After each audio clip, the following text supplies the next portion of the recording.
Welcome to Not So Quiet on the Western Front, the podcast where we lift the lid, bust the myths, and explore the incredible history of the First World War. I'm Dan Hill, a military historian and battlefield guide specialising in the history of the war on the Western Front. And I'm Dr. Spencer Jones, author and senior lecturer in war studies at the University of Wolverhampton. In this episode, we'll round off our series on the incredible story of the Doughboys of the American Expeditionary Force on the Western Front. From the final stages of the Mesuse-Argonne campaign to the very moment of the Armistice itself, we'll follow in their footsteps and discuss just how vital a role American troops played in the ultimate Allied victory. Well, hello again, Dan. It's finally where we were aiming for. What was it now, 5 or 6 episodes ago when we began our survey of the American Expeditionary Force. We knew it was going to end up here eventually with the final weeks of the Mesuse-Argonne campaign, which of course we've actually covered in more depth, I realised as we were about to record this, than any previous campaign. 3 episodes on a single battle. But I think that really is necessary to really get your head around the complexity of this battle, the violence of this campaign, and really how it played out, and as we'll see in this episode, why it really mattered. Yeah, good point, Spence. And you could tell it's been a marathon because you said 5. This is actually number 8 of the series of Doughboys episodes that we've looked at. But we're going to, of course, round it off today. And in order to do that, I think, as we've done with previous episodes, it's worth just recapping slightly and just to figure out where we were. So, of course, the last 2 episodes, the first, we really focused on the build up to and the launch of that 47-day campaign in late September 1918. Our second episode looked really at the kind of middle phases, so the extension of the first phase and up until that operational pause in mid-October, which was, of course, absolutely necessary. We've talked already in great detail about the difficulties of fighting through forests, about the stubborn German defences, about Americans having to learn on the hoof, as they seem to always have to do in this part of the war. But now, really, we're going to start to see, and I wonder, be interesting as we go through this episode, Spence, to really see all of those lessons coming together. And ultimately, of course, it's going to end in victory. But in order to get there, we need to bring up a couple of our sort of well-trodden tracks for the time being. And that is to say, by the time we get to that second operational pause within the battle, the problems are still there in terms of exhausted troops, logistical nightmares, definite need for restructuring, a lot of stragglers. So the Americans really do need this pause, Spence, before they draw breath and then push on again for what's ultimately going to be the final phase of the fight.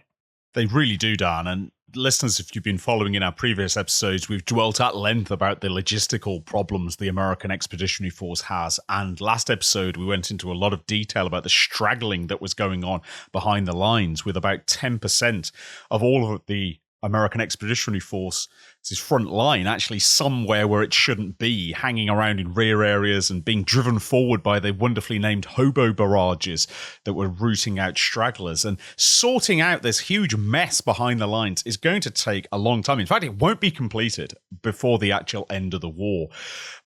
But what helps the Americans is they're starting to gain some space, because we've heard from the first phase of the Battle of Mesuse-Argonne, this big assault that doesn't take its first day objectives. Last week, we looked at the second phase, capturing Montfaucon, breaking through the fixed defences. And just something to raise here, Dan, that has confused one or two of our listeners, I know we've had quite a few emails about this series, is to do with the Battle of Montfaucon. And we discussed this last week, and I referred to the Battle of Montfaucon occurring in mid-October, and you referred to the capture of Montfaucon earlier in the month.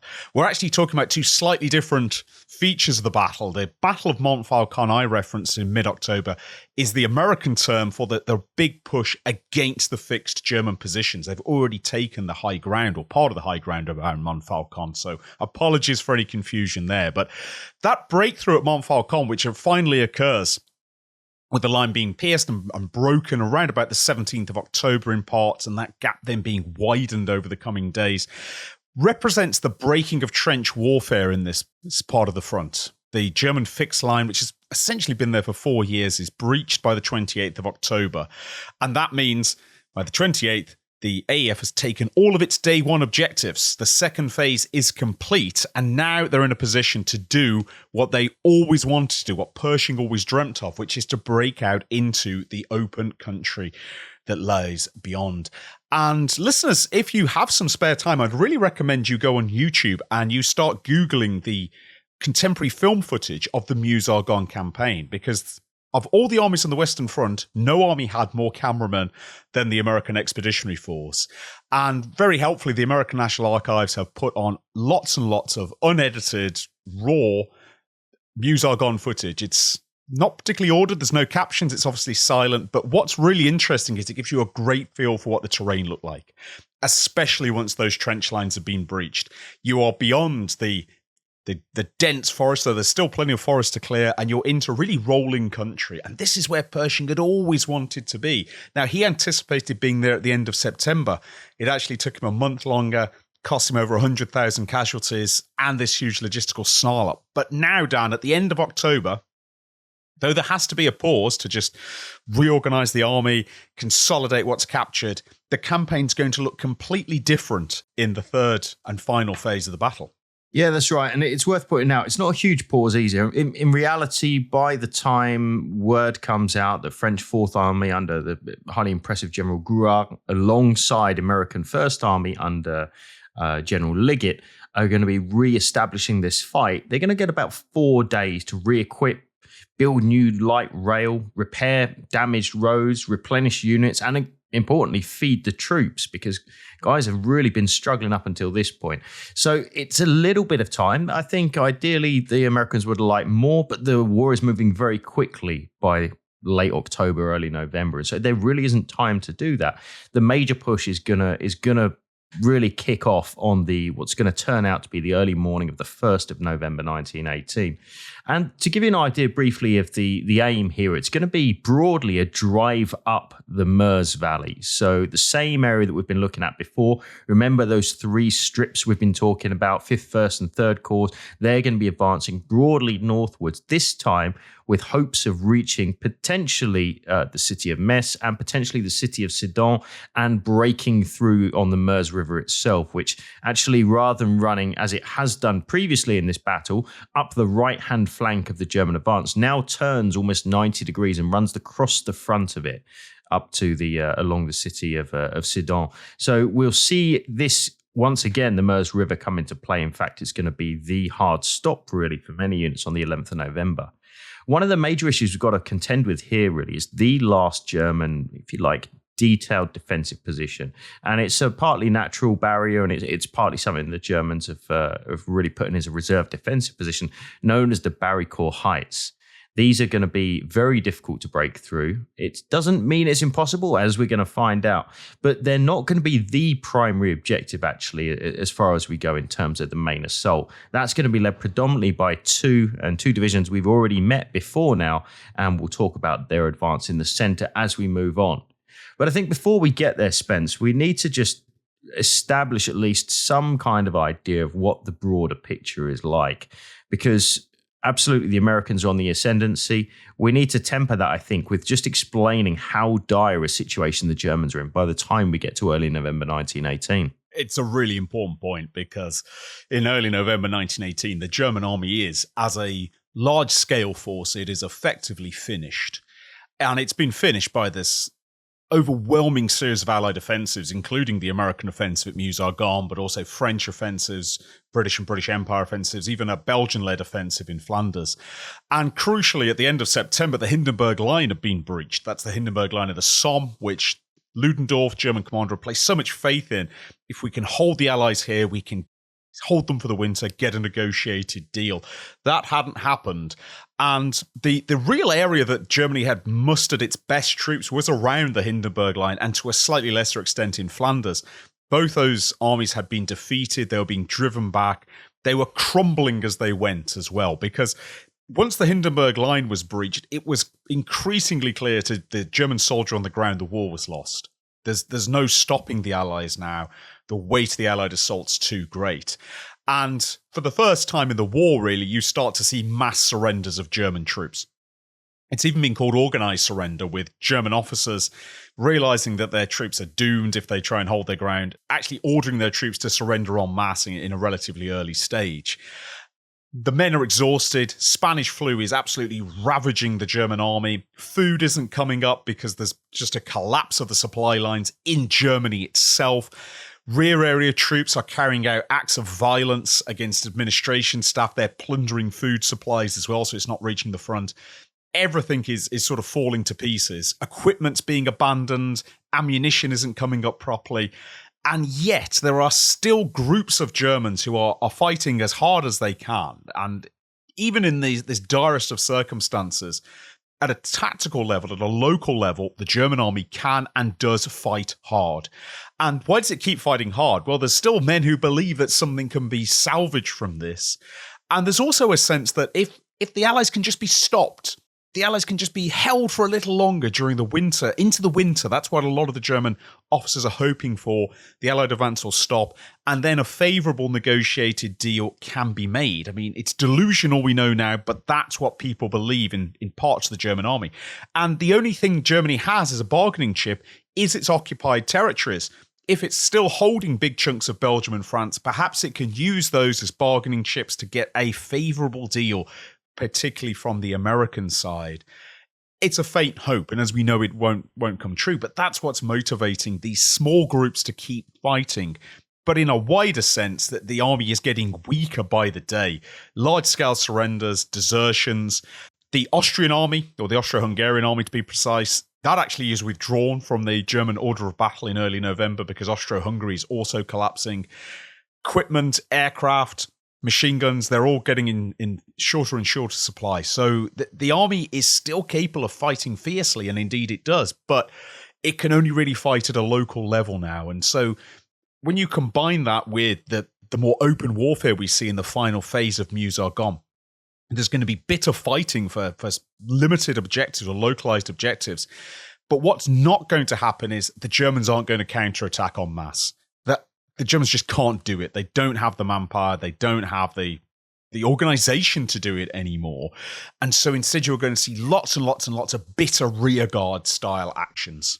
Yeah, and it's going to be, as we'll see very briefly, I suppose we can look at the other side of the coin from this point of view as well, because as the Germans are on the descendancy, the Americans are very much learning their lessons and taking those lessons into account. I'm going to come back to you straight away here, Spence, actually, because artillery is absolutely vital to this final phase. And it's at this point, as far as my thinking takes me, that actually the American artillery really finally gets everything spot on in terms of cooperation with troops on the ground in particular. So, what kind of lessons have they learned to this point, and how are they going to put them into practice when it comes to this final assault? The biggest lesson I think the US artillery learns at Mesuse-Argonne is pacing. They had their previous experience prior to Mesuse-Argonne, where artillery had been delivered. The advances have been very, very fast, whether that was Secamon or Saint-Mihiel, against a much more determined, better dug-in German defense at Mesuse-Argonne. As we heard in the very first episode of this series, the creeping barrage had just gone far, far too fast, and the American gunners had put a lot of faith in the idea that their opening barrage would shatter the German defenses beyond repair, the so-called $1 million barrage. And it didn't work. The ghosts of the gunners of the Somme in 1916 would have recognized all these problems. And over the course of Mesuse-Argonne, the American artillery really goes in two complementary directions. Its creeping barrages move much, much slower. And the concentration of fire, the amount of shells that are hitting every yard of the German position increases dramatically. So the attacks become, in some ways, narrower than they were at the opening day, but the intensity, the density of fire, and the speed with which the creeping barrage moves are now much slower, which means the American gunners are able to walk their infantry onto positions. And once the American infantry has captured positions, have cleared out defenses, there's not quite the pressure to then burst on and keep going. Don't outrun that barrage, because one of the problems the Americans had earlier in the battle is units would take their first or even their second objective, they'd push on, they'd outrun their artillery, and they'd be whipped by a German counterattack or counter barrage. Effectively exactly what had happened to the French and the British in the early part of the war. That lesson's been learned now, and what the American artillery is able to do now is carry out what the British would term a bite and hold style attack, or what the French would term a nibbling style attack. It's massive firepower in a concentrated area, relatively limited area of advance, consolidate on it, and put down a blocking barrage to stop the Germans getting anywhere near you. And this is a very effective way of fighting. And it's a lesson that the artillery has learned very quickly in effectively a month. Yes, there's American artillery in earlier battles, but not on the same scale. And I should add that by the start of November, the US artillery is formidable. It is extremely heavily armed, well equipped. Masses of field, medium, and heavy guns. Some really heavy rail guns are coming up to support the assaults and so forth.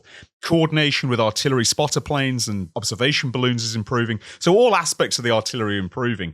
And the last few days are really going to be defined by how good the US artillery has become. Yeah, as we'll see. And I think that's what we should dive into right now, because, of course, the plan is originally set for the 1st of November. And 1st of November at 3:30 a.m., to be precise about it, we're going to have the start of a 2-hour-long hurricane bombardment that is going to smash into the German lines and hopefully kind of lay a carpet that the Americans are going to be able to walk across, taking, for the first time in quite some time, relatively few casualties. Now, let's just briefly look at who's going to be doing what, actually, because you made a really good point there, Spence, in terms of the opening day of the assault at Mesuse-Argonne is going to be 9 divisions attacking side by side within 3 corps. This is effectively going to be 3 divisions leading the main thrust. So it allows you to, as you say, concentrate a much larger number of artillery pieces into a relatively small area. But we've still got, as we've had throughout the entire battle here, those 3 American corps in the line. On the left-hand side, and still plagued, we should add, by forests. And as a result, they're going to be slow in their advance. In fact, they're going to be limited objectives here. They're not going to try and grind their way through forest like the 77th Div have done down in the Argonne in those early days.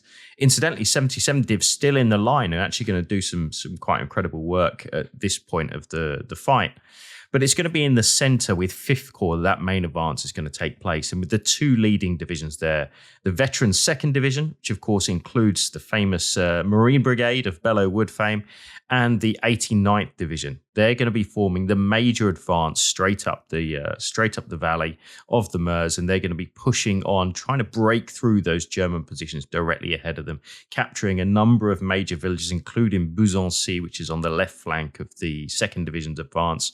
And they're going to be supported as well by the left-hand division of the 3rd Corps, who are going to be advancing. The 90th Division, they're going to be advancing up onto those heights, which is seen as quite a problem, particularly as an artillery platform.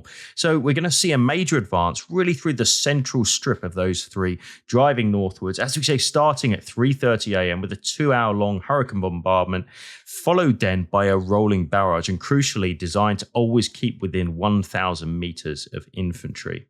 Ground attack aircraft are going to be used, as is a heavy gas bombardment. More than 40 tons of gas are going to be put down specifically on German troop concentrations, on road junctions, and on artillery batteries or suspected artillery battery positions.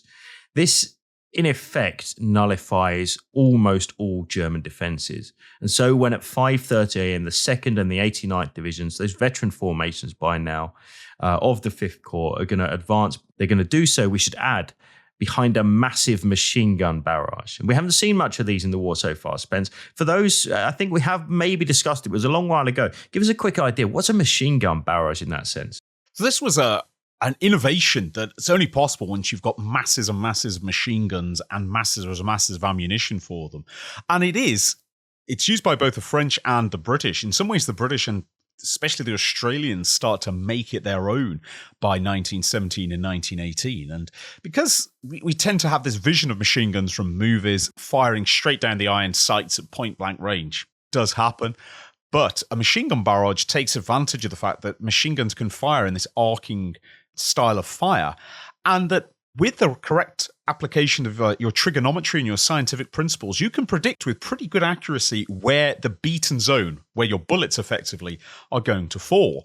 And what this means is you can mass a significant number of machine guns. And we really are talking significant numbers of machine guns, 20, 30, 40, 50 plus, sometimes more in certain cases. And they are not actually aiming, so to speak. They've actually set the elevation on their machine gun to a certain level. And what they are going to do is fire on a relatively narrow axis, relatively narrow area of fire, because they know machine guns on their right and their left are covering the other areas, and they're going to fire directly over the heads of their troops. And those bullets are then going to rain down constantly onto the German defenders. And even more so than an artillery barrage that's bursting over your head, which is extremely disturbing for any defender, having this constant hail of bullets. And if you think about how fast a machine gun fires, as long as you've got ammunition belts and it's kept cool enough, it can keep firing for a long time. You have thousands upon thousands upon thousands of bullets raining down over your position. Now, they're not aimed as such. They're just designed to go up and down your trench, forward and back across your communication trenches constantly. And they do kill, they do wound. And if you want to move along trenches while they're under fire, it's extremely disturbing. Bullets kicking up all around you, dropping into the trenches. And on top of that, of course, you've also got lots and lots of artillery bursting over your head as well. Now, combine that with the fact that the Germans aren't fighting from the very well-organized fixed positions that they enjoyed previously. The position that the Americans are assaulting in early November is still, in some ways, it's still part of the German defensive network. It's effectively a reserve area, but it's nowhere near as strongly constructed as it had been when the Americans were attacking the area in front of it in October. And so you're not particularly well protected from this. This constant hail of fire has a paralyzing effect. Above all else, it prevents you moving easily, and you've got to keep your head down. Soldiers under machine gun barrages often comment it's more frightening than actually being under artillery barrages. Artillery barrages are still terrifying, but the constant hammering of machine gun bullets is a uniquely suppressing style of fire. And when you combine that with the huge weight of artillery the Americans now have, you've got a bit of a recipe for success, Dan. Yeah, honestly, and there's no real surprise, actually, when we think about it and we put all of these different components into place, that the Americans are going to see incredible success on the opening day of that advance. In fact, 2nd Division, which of course includes those Marines, they made an advance of 8 kilometers on the first day, reportedly meeting Germans who are dead or are just so stunned that they're unable to offer any kind of real resistance. As a result, we get huge advances. As we say, 8 kilometers for 2nd Div on the left, 89th Div on the right. They're making a 6-kilometer advance, and 90th Div of 3rd Corps even managed to go through and capture those vital Barricourt heights. It's a story of great artillery and infantry cooperation, albeit against a weak opponent. Air power being used very well, and importantly, Spence, bypassing pockets of resistance, which is something we haven't really seen before. And my question to you is, do these components, do they start to give us the idea that this opening day of this final phase, could you call it a master stroke of a set-piece attack? I think by American standards it is, and that is in no way designed to denigrate the American effort here. This is probably as good an assault as the Americans have been able to put together since they entered the fighting line. Well organized, well timed, drawing upon a lot of lessons, putting together combined arms in a way that certainly in the early Mesuse-Argonne had often been lacking, as we've already heard. It's a well-planned and well-executed operation that any army on the Western Front could have been proud of. What probably makes it look even better is the fact, as you said, Dan, the Americans are quite happy to bypass strong points and areas of considerable resistance. Now, one of the differences in November 1918 to, say, November 1917 is a year earlier, those strong points, you might bypass them, but they could become serious dangers because the Germans would launch counterattacks designed to link up with strong points that were holding out. It was something that the Germans were extremely good at, that caught the British by surprise a number of times in 1917. In November 1918, the Germans have no capacity to counterattack. And that means you can bypass these strong points because they'll just surrender. They may hold on for a while, and some do, but the Germans aren't going to come roaring back into a counterattack and put you on the back foot. That's not to denigrate the American efforts, though, because I think even if the Germans did have a strong counterattacking force, did have their Eingriff divisions, it would be a pretty desperate counterattack in the face of this massive American firepower that the Americans can bring. Plus, close air support, which is carrying out reconnaissance, can identify these as they come forward. But what it does, and this is where I think if we go back to the idea of a masterpiece, is what an incredible change from the opening of Mesuse-Argonne in the end of September, where the objectives were too ambitious, so much went wrong. This time the Americans have gone for, in some ways, a more modest advance, a more modest assault. I mean, by the standards of 1916, it's still a vast advance, but they've done it knowing that all they need to do is break this last crust of German defense. There's no point taking huge risks. Break this crust, break it properly, and then you can enter the exploitation phase. And so it's an excellent set-piece attack that plays to all the American strengths, and it shows how quickly the American Expeditionary Force has learned in the midst of a very intense battle, I might add, as well. Yeah, and it's also, I think, marks something of a watershed here in terms of the way the war has been fought. At this point, where we get this advance, this true breakthrough, we now see opportunities. The position has changed. One of the key things about this is the capture of the Barricourt Heights, which are off to the right-hand side, the eastern part of the American advance. What this does, it also puts the very important, crucial, in fact, Mesuse rail line under direct artillery observation. This is one of the crucial lateral rail lines moving troops in and around this area from a German point of view. Effectively, it paralyzes German movement. It also now makes Sedan, the city, vulnerable, which, amongst others, has several vital bridges across the Meuse River. And it precipitates what, in effect, you can only call a German withdrawal. Perhaps a retreat might be more appropriate. It's a northwards movement at the same time as the French have also seen success on the left flank of the American assault. This is now combining to what we can now call officially the pursuit phase of the Battle of the Mesuse-Argonne, which I think if you're a German and you're reading a book which says pursuit phase, it suggests that one of those sides is going to be in some serious trouble from this point onwards. The German army is. This is cataclysmic for the German army in this part of the front. The weather's poor, it remains poor through November. German logistic train is collapsing completely in this part of the front. So troops aren't being fed. They're not receiving ammunition. One thing that's really quite shocking behind the German army at this stage is the amount of violence from second line troops, reserve troops, towards anybody who's saying the war we need to carry on fighting. There's widespread looting, beatings of soldiers who are defiant. The morale of the German army is clearly collapsing. News that is coming from Germany is having a very heavy effect.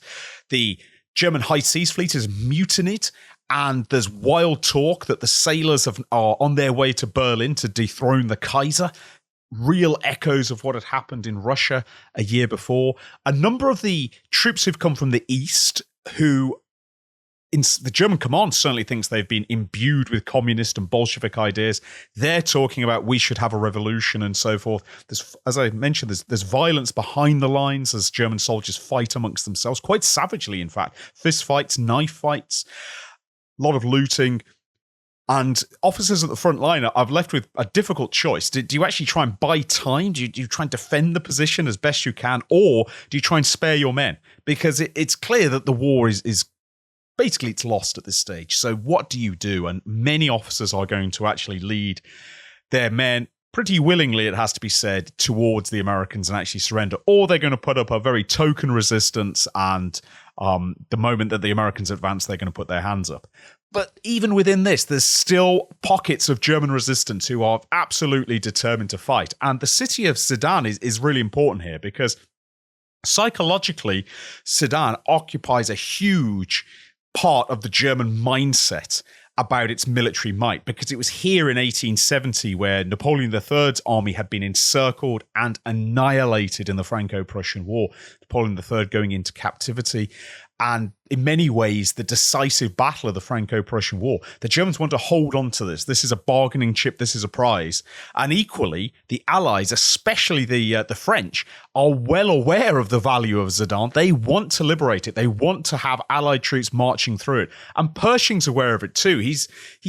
He wants the American Expeditionary Force to really conclude this campaign with a serious victory, not just sweeping through disordered and demoralized German forces. He wants a prize to actually be able to show not only to the American people, but to the Allies too. And there aren't too many bigger prizes than that city in this part of the front. Yeah, it's interesting, actually. As you were saying that, I was just thinking, so strangely, and it's almost been completely forgotten today, the German national holiday from 1871 to 1918 was called Sedantag, Sedan Day, and it was on the day that Napoleon III surrendered in Sedan. So it's clearly something that still occupies the mindset and the minds of people at that time. And as we'll see as the story progresses, it's going to be important from a number of people's perspectives. But what we need to do, I think, in this pursuit phase now, Spence, there's so much going on here and so much going on in such a short time. It really, the whole pace of battle speeds up at this point, and a lot of movements with a lot of big numbers. I'm just going to rattle through a few of them just to give a sense of how impressive this advance is and how quick things move really from the 2nd of November onwards, because Liggett, in effect, releases the Hounds. 2nd and 89th Divisions, they're going to continue to advance. Their aim really now is to stop the Germans digging in. And we see this all up and down the Western Front. They're even going to, 2nd Div are even going to employ night attacks, which is really rare for the AEF. That being said, there's still getting staff problems occurring, and there is a temporary pause on the 2nd of November for 2nd Div, simply just due to administrative foul-ups. That being said, for the rest of the army, there's going to be advances made. 5th Corps Reserve has now been put into the assault. They're going to attack the fairly heavily defended village of Buzancy. But again, it's a bit of a mess with higher command. 1st Corps are also going to advance 9 kilometers with the famous 77th Division in the lead. 1st Corps, by the end of the 2nd, by the way, also in a pretty good position to continue that advance. And crucially, casualties they're sustaining are now much, much lower than what they'd seen in the Argonne Forest. It's an aggressive pursuit. We see a widening of the general American breach, with village after village falling. And by the 3rd of November, there's another attack comes in. And over the next 4 days, 1st Corps, who are on the left of the American advance, do move up towards Sedan, with the 77th Division advancing an incredible 20 kilometers. But they're not the only guys to be advancing big numbers, Spence. The famous Rainbow Division, the 42nd, are going to do the same thing. It's testament, I think, to the two things. One, how, although this hasn't been solved completely, but how well the Americans have managed and reorganized their logistics. We spent so much of last episode talking about this huge traffic jam, all these problems behind the lines, and then suddenly you have divisions bursting forward, advancing multiples of kilometers through largely untouched terrain. And not only are they advancing, they're having to deal with refugees. There's actually a number of refugees in the area. They're dealing with German prisoners, as well as all the other things that you have to deal with in an advance. So logistics have done well. And the second thing to mention, as you mentioned, 42nd Division, what a battle-hardened old scrapper that division has been by the end of this campaign. This is where what the Americans had always wanted from their divisions, their tremendous robustness, their survivability, big divisions that could just keep going, double the size of a British or a French division, and indeed more than double by 1918 as the British and French division shrank somewhat. And it's vindicated because you can keep bringing these divisions up. And that's really important because although the troops that are going forward might not be all that battle-hardened, crucially, the divisional staffs are highly experienced now. And they know how to deal with a number of these problems, managing the roads. They know how fast a unit moves on a road when it's been partially damaged. They know how to coordinate with the artillery, how with the Air Force, with the small number of tanks that the Americans are able to get forward as well. And so you start to see, in some ways, what Pershing had always envisaged for the American Expeditionary Force. Rapid advance, high durability in its divisions. They can keep rotating fresh men into the front line to maintain that momentum, which was something that Pershing had always believed would be possible. And they're out into the relative open country as well, where the individual skills of American riflemen, which Pershing had extolled way back in 1917, are, in theory at least, you're able to use them much better. And so this is everything Pershing has dreamed of. There's only two problems to his overall ambitions. One, the weather's still appalling, really wet and increasingly cold. If you look at some of that silent movie footage I recommended earlier, listeners, you'll see you can really date when it's filmed by what the men are wearing. And by November, you've got lots and lots of greatcoats, scarves, mufflers, balaclavas. It's clearly cold. Weather's getting poor, and there's still enough German resistance to mean that these aren't just processions. Although these divisions are going forward very fast and very far, there's a lot of bitter tactical fighting where just a German company has decided, no, we are not surrendering, we're going to dig in and try and buy time, or we're going to try and just hold up the Americans for a few hours. And those actions can still be really bloody. Yeah, and despite some of those big advances, 42nd Div, for example, coming into the line on the 5th of November, advancing 17 kilometres in 2 days, as you say, Spence, it's not all one way. 5th Corps, they really start to slow down, partly due to German resistance, partly, again, the old story of logistics issues. And then they're going to reach this last natural barrier, which, again, is going to cause problems. So by the end of the night of the 7th of November, 5th Corps really up against the near side of the Meuse River. 3rd Corps, again, the Meuse is going to cause a problem for them on the right. They've really got a pretty tough job crossing the Meuse eastwards and climbing some heights, which have still got decent German positions up upon them. They're going to use, though, as we've heard before, good use of machine gun barrages and artillery. And it means by the evening of the 4th, they too have crossed. And between the 4th and the 10th, 5th Division are going to clear the heights of the Meuse and advance, again, 18 kilometres. Something quite interesting happens here, though, and this comes back to Sedan briefly and the fact that the Americans don't ultimately take it, but there's certainly a need or a want to do this. Pershing, despite some of these big numbers we're talking about, has actually still come in for a bit of flack off his colleagues in the British and French camps for being a little bit sluggish at this point, and also being a little bit costly with his men's lives. What do you say to that? Oh, what an interesting topic. Generals at war. I think there's two things here. I think one, there's genuine, not exactly disappointment, but a little bit of harumphing about how the Americans have conducted themselves at Mesuse-Argonne. It's not played out the way that the Americans hope to. It's not played out the way Pershing wants to. And it's not really played out the way that Foch, the generalissimo of the Allied armies, would want either. When you actually, if you were to draw up the main Allied offensives through September and October 1918, on a map and see how they progress, you'll see that Mesuse-Argonne is the one that's going slowest. And yet it's actually attacking a part of the German front that's comparatively weak, whereas the British and the French are smashing through much more formidable German positions that are and facing far larger numbers of Germans. The Americans get stuck. And there's criticism of that. Now, I think part of this is national rivalries, which are always going to occur in alliance warfare. Part of it is genuine frustration on the part of the French that the Americans had broken through at the same time as the French and the British had broken through elsewhere on the front. That is to say, the end of September, then the war might already be over. If the entire Western Front had shattered at once, which is really, I think, the vision Foch has, we don't need to be fighting. And we have to remember that even though we know the war is going to end in an armistice on the 11th of November, nobody knows that at the time. Yes, there's negotiations going on. It's clear Germany is on its absolute last legs, but nobody can be completely sure.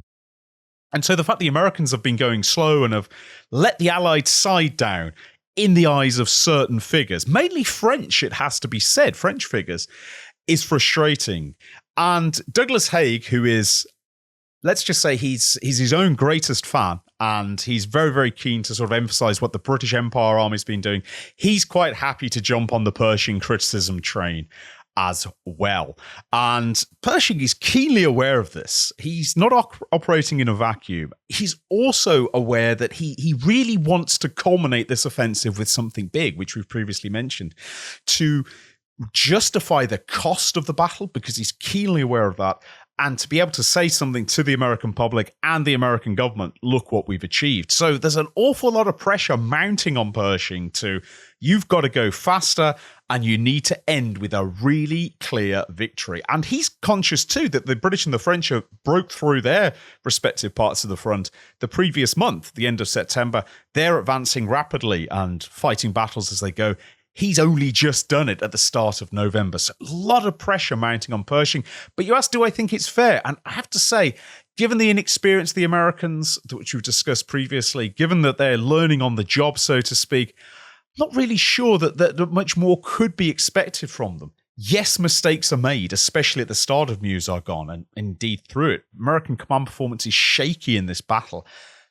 But that's always going to happen when you have an inexperienced army. And I'm not sure you can lay all these problems at Pershing's door.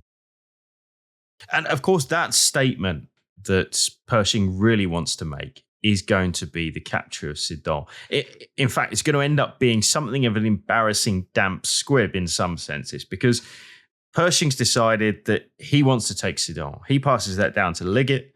Liggett, the First Army commander, is going to pass it on to Summerall, a corps commander, both of whom, by the way, have previously commanded 1st Division, and they're going to say, we've got a division for that job. And they're going to send the Big Red One, the premier fighting force of the AEF. They're going to cut across the corps in front of them.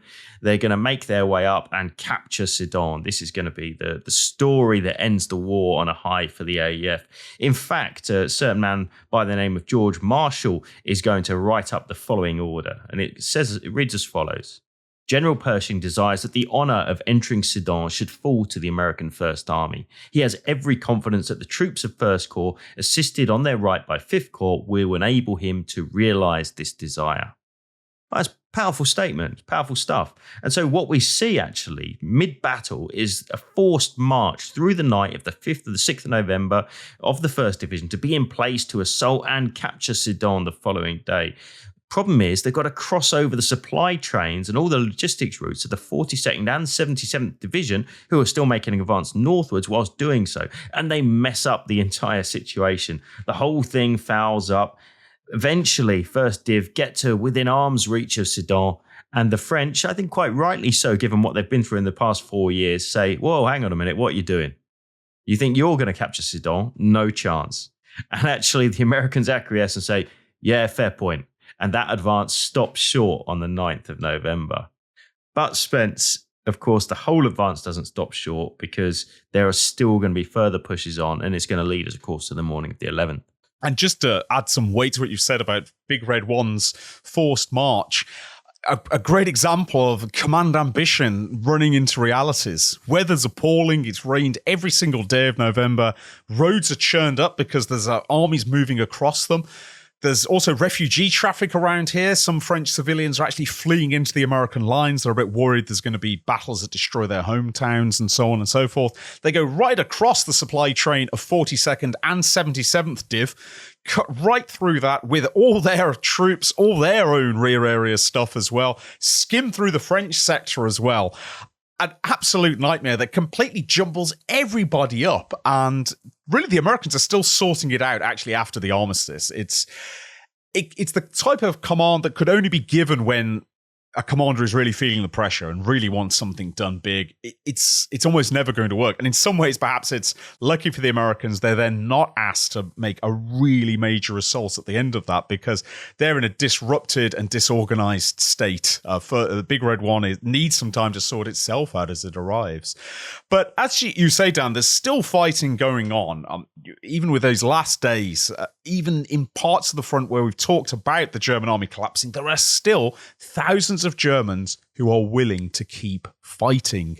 And so there's some really bitter action actually in the final days. And we talked about this in a previous episode, that the tragedy really that men are still being killed and wounded with 24 hours left to go, or in some cases far fewer than that, just matters of minutes, in fact, as the fighting goes on.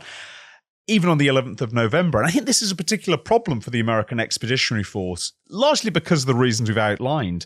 This desire to really end with a big bang, to really achieve something that can be given back to the American government, to really impress the Allies who are a bit critical of the Americans. And so the AEF is pushed to continue fighting, perhaps in a way that the British and the French are not. And that leads to some tragic stories. Yeah, it does. And just to give you an idea, they're not individual. Well, I mean, they are individual in that sense, but there are many tragic stories during that time. And the first month of November, or the first week of November, I should say, is certainly not casualty-free.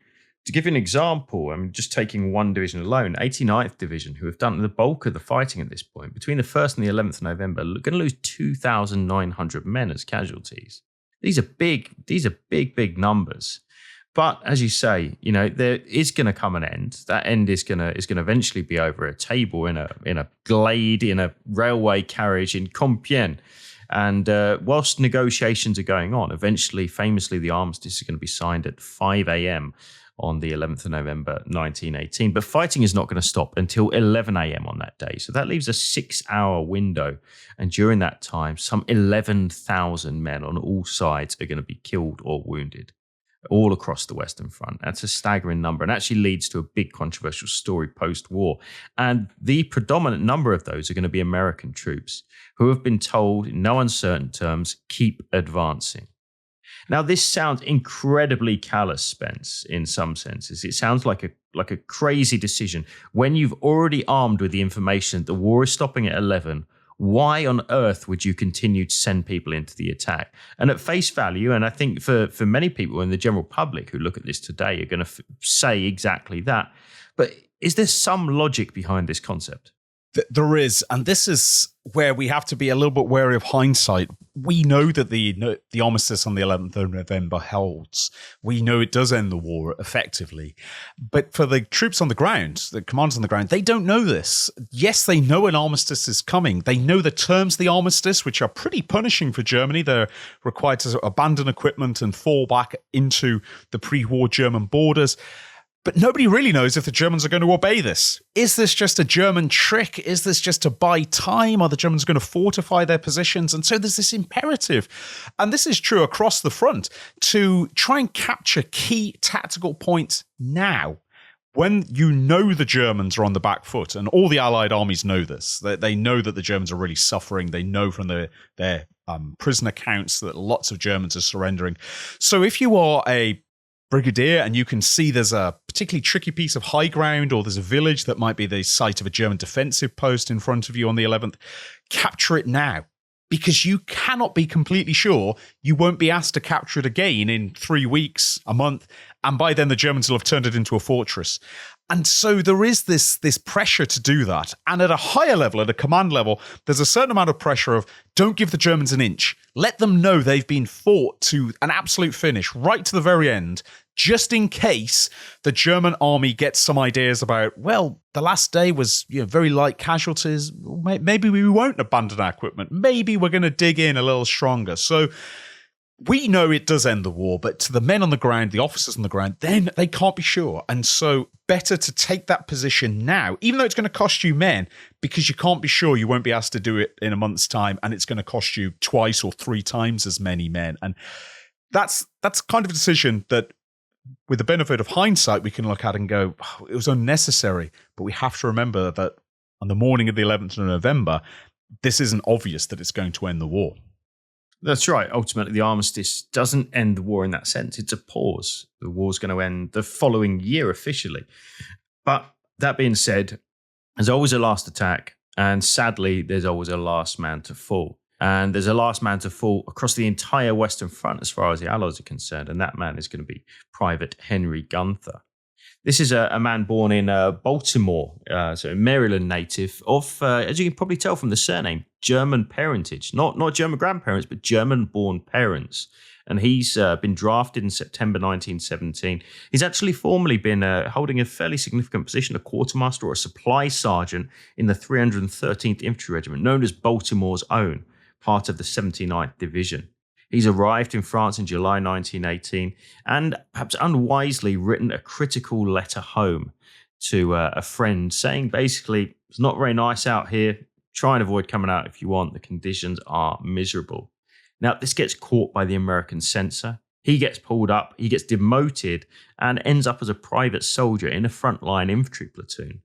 Now, this really puts a chip on his shoulder, I think, in combination with the fact that he's also of German parentage. And so maybe there's some questions asked about whether this guy is really pulling his weight. He really wants to prove himself. And he finds himself outside a village called Chaumont-devant-Danvilliers. Just at 10:58 in the morning on the 11th of November, news has already reached him and his platoon that the war is going to end in 2 minutes' time.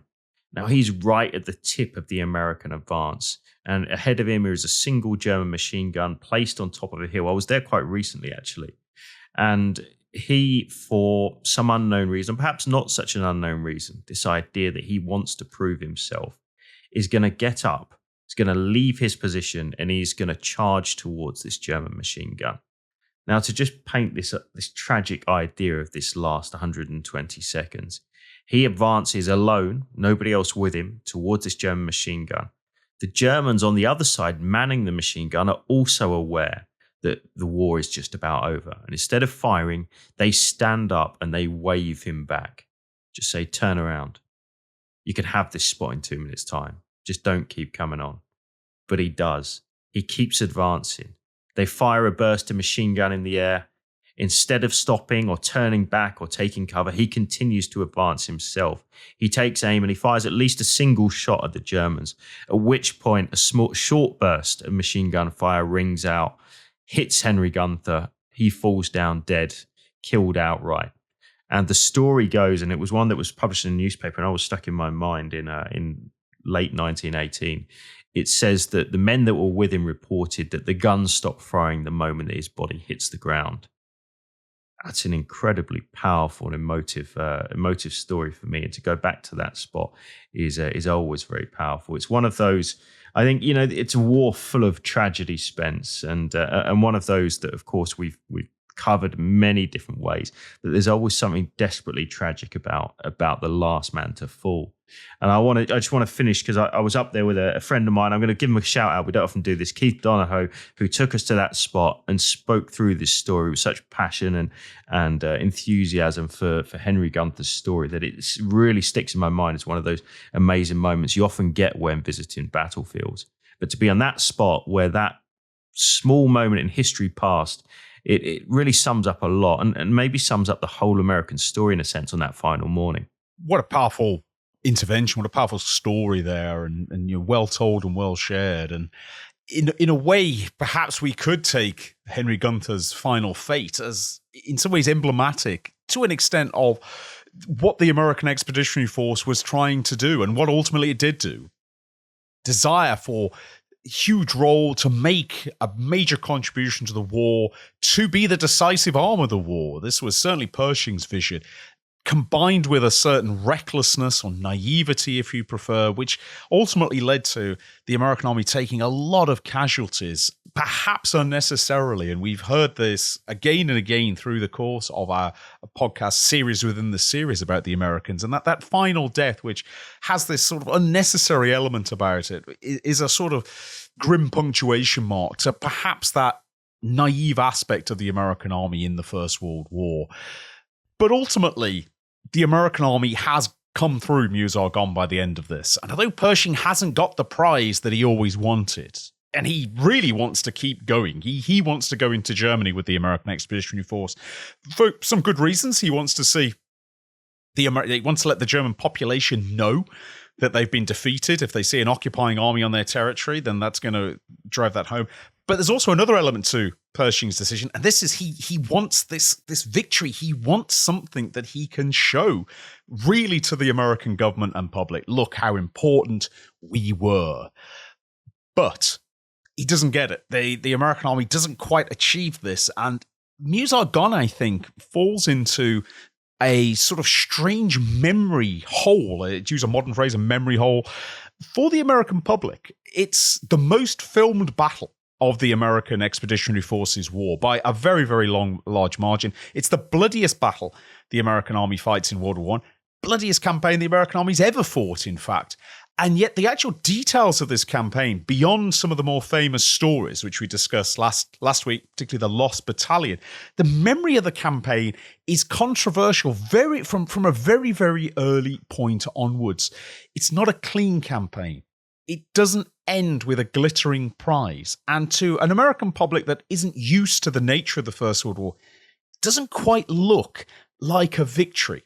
Not in the way that Belleau Wood was a local victory, or the Rock of the Marne was a victory, or the Saint-Mihiel Drive was a victory. And Mesuse-Argonne falls into a strange place in the American cultural memory and will ultimately start to become emblematic of what we would term in Britain a lions led by donkeys mentality as the public mood turns against the war in the 1930s and becomes increasingly anti-war, anti what it was fought for, and so on.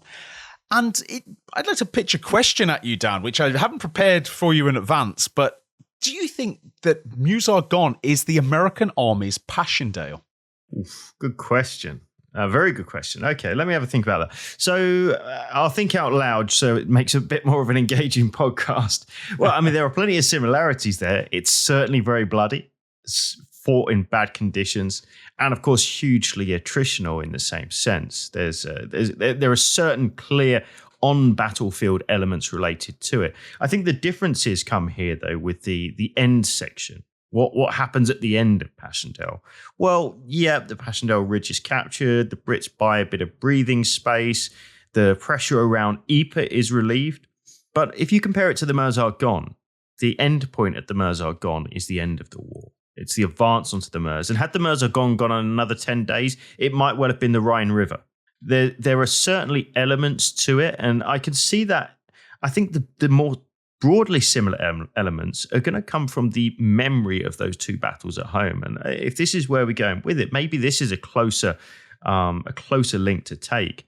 The idea generally that Passchendaele is seen as the idea of futility and waste and pointlessness of the First World War, in the same way that in the 1920s, that public opinion, and maybe you could even argue still to this day, public opinion in the US of waste and futility can, I think, to an extent be attached to the Meuse-Argonne campaign, albeit, I think, erroneously.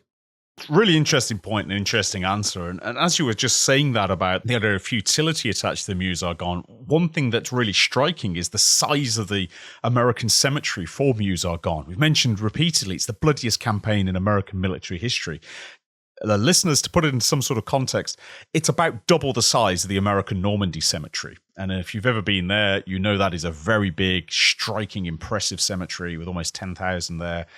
Then you go to the Meuse-Argonne cemetery and look at that, and it's striking. And you look at it, it has a similar effect I found on battlefield tours to going to Tyne Cotton, just being overwhelmed by the scale of loss here and inevitably asking, well, was it worth it? Was it necessary?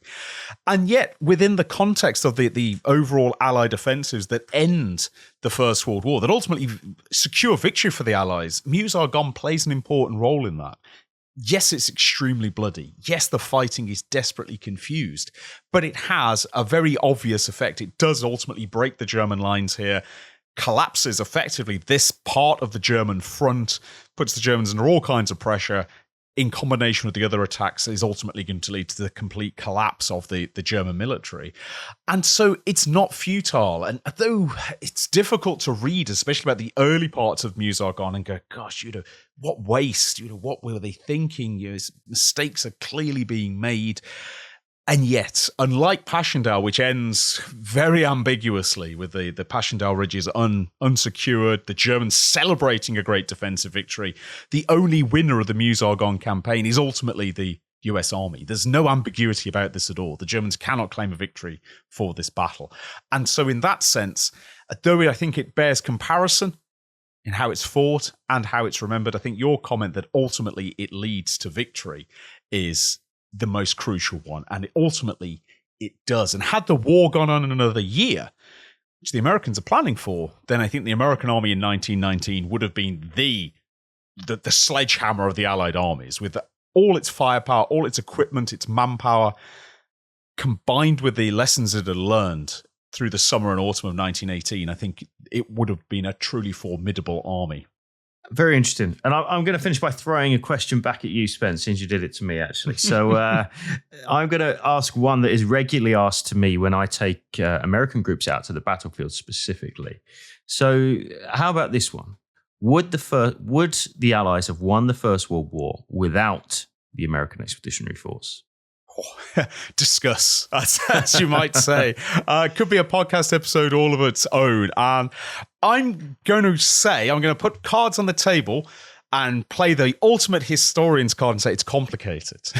But if you were to pin me down and say, well, come on, give us an opinion, I'd say, could the war have been won without the American Expeditionary Force? Yes, but it would have taken longer and it would have been equally, if not more bloody, and victory might have looked a little bit different.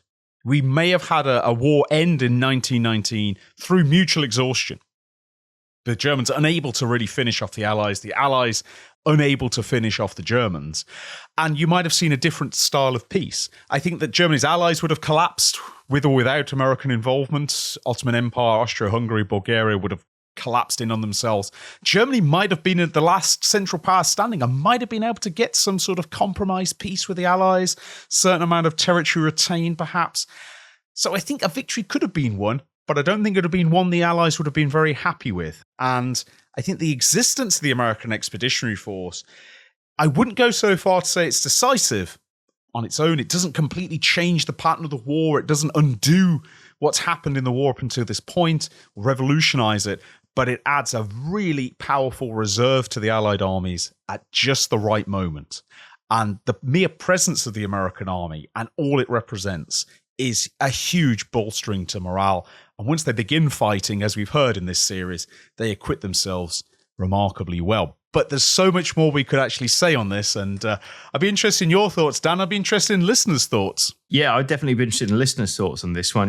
So do drop us a line. Do you think the First World War could have been won without the American Expeditionary Force? I'm going to go back to what you said there, Spence, and actually the word decisive struck a tone with me. So I agree, I think. I think the war could have been won without the AEF, but what kind of First World War it would have looked like would have been a very different story. But I could also say that I think fairly about the French and about the British and about various other nations as well. I don't think there's one decisive force on the Western Front. The whole reason we speak about allies is quite simply that they are one fighting force in that sense. It is an allied victory. It's not a British one. It's not a French one. It's not an American one. It's not an Italian one or any other nation for that matter. It's an allied one. And I think that's the point that we really need to remember. And of course, by 1918, the Americans play a huge part in that alliance. And, it brings me on to an opportunity, I think, Spence, to end by promoting an opportunity, something that we've not done before here on the podcast. And it's an opportunity for you listeners, if you want to try something new and come out and join Spencer and I on the ground in real life, not in your headphones, on the battlefields of the First World War from an American point of view. Spence, we're going to be putting together a 6-day, 5-night tour of the American Expeditionary Forces battlefields, covering a whole variety of different locations. What are you looking forward to most? So what am I excited about? Well, the whole tour is going to be a really fascinating overview of the American experience in the First World War. And these are battlefields which are in some ways, a little bit off the beaten track, especially if you're used to British and French battlefields. Perhaps they don't quite get the attention they deserve. American Expeditionary Force probably doesn't get the attention it deserves in the First World War. And so to actually go there and see the ground that we've been talking about over the last, as you say, Dan, 8 episodes that we've been covering, to walk the ground around the famous sites we've been discussing, just adds so much to this. And some of these battlefields are just tremendously evocative. Almost all of them are worth a visit. I can't pick out a favorite, but they're all going to be absolutely fascinating. And of course, it's taking place at the perfect time because we're due to host this in June 2025. Yeah, absolutely. And just whilst I'm thinking about it, let's just mention a couple of those key points that we're going to go to. So we're going to actually run, starting in Paris on Tuesday, 3rd of June 2025. We're going to run to Sunday, the 8th. So you come along, join us in Paris. Spence and I will take you out on the battlefields, and we're going to see places like the famous American Battle Monuments Commission Cemetery at Suresnes in Paris itself, the Lafayette Escadrille. The second day, we're going to be down looking at the famous story of the fight at Belleau Wood, Chateau Thierry, Rock of the Marne. The third day is going to be spent a bit higher up on the Chemin des Dames, where we go underground and look at an area that was occupied by American troops throughout a very important period of the fighting in 1917 into early 1918. The fourth day, we're going to explore the Saint-Mihiel salient, the beautiful memorial at Montsec, the very tough fight around Seispray, and look at, of course, many other sites. And then to finish it off, we're going to focus on the story of the Mesuse-Argonne. We're going to be in the Argonne forest itself, down in the Aire River Valley, up at Romagna American Cemetery, which, by the way, Spence, when you were talking about it a minute ago, I was thinking about the comparison between Romagna American Cemetery and the incredible cemetery overlooking Omaha Beach. And last time I went there, I actually had a tour with both of the supervisors, something we'll do this next time with any luck. Do you know the visitor numbers for Normandy American Cemetery per year, 1.2 million. And for Romagna, less than 100,000. Incredible. but we're going to get a chance to see that, explore things like the story of the Lost Battalion and walk in the footsteps of Alvin York. I honestly cannot wait to go and do it, especially talking about these different elements now. I mean, you and I have done Battlefields a number of times before. It'd be fantastic to take people who are interested from this podcast. If you want to come along and join us, there's a link in the description here. Spence, we always have great fun on the Battlefields, and to go with an audience that really know their stuff and sort of share this passion, it's a great opportunity, isn't it? It really is. And listeners, if you've been with us this far, or if you're joining us for the first time, I'm sure you can tell just how passionate Dan and I are about this subject. We love talking about the First World War. In fact, if we didn't have to shorten our episodes enough to make them uploadable, we'd probably still be talking about them from our very first episode onwards. We wouldn't stop. And between the two of us, bring up not only this enthusiasm, but a real wealth of knowledge. We're passionate and knowledgeable about this. And to be able to take you out and really have an in-depth tour of these battles, it's fascinating, it's enlightening, it's moving as well to actually see the cemeteries and the memorials and understand the sacrifice that's made. And it's something I really, really am looking forward to. So the link's in the description, and we really look forward to seeing many of you there. Absolutely. So if you want to meet us somewhere in Europe over the next year, if you've got your holiday, not something in mind, but not yet planned, why not think about joining us on the battlefield? You get a great part of the world with great beer in that part of the world as well. So, and usually a great group of people who just have a shared passion for this kind of subject. So details in the description below. Do check it out. Drop us a line if you want to know any more. And finally, Spence, we have finished the story of the Doughboys of the AEF in the First World War. What an incredible marathon it's been. Really enjoyable from my point of view, very eye-opening. And but there's still plenty more to come. There is, and we started this set within a set, really. We began looking at the Anzacs, we've looked at Belgium, but then we've had an entire series on the Americans. But there's more to come, because we're going to continue our look at national armies from the First World War, and we're going to be looking at, give you a little hint, listeners, we're going to be looking at the Canadians, and we're going to be looking at probably the most requested army that listeners write to us and let us know they want to know more about, and that's the German army that we're going to be taking a good look at. We often always reference the German army on this show, but we're going to be doing a deep dive on the nature of the German war effort too. So lots of exciting stuff coming up, and it's going to be a great summer of podcasts. You've been listening to Not So Quiet on the Western Front, a Battle Guide production. If you've enjoyed this podcast, why not check out the Battle Guide YouTube channel, where we regularly release documentaries exploring some of the most famous and extraordinary episodes from throughout military history.